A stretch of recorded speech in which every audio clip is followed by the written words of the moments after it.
Just going to show you which it's on the driver's side, the rear piston. Listen to the noise.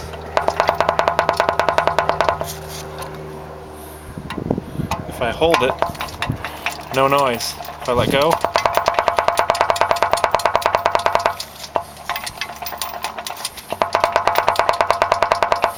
that's not exactly a good thing. That's why I replaced the engine.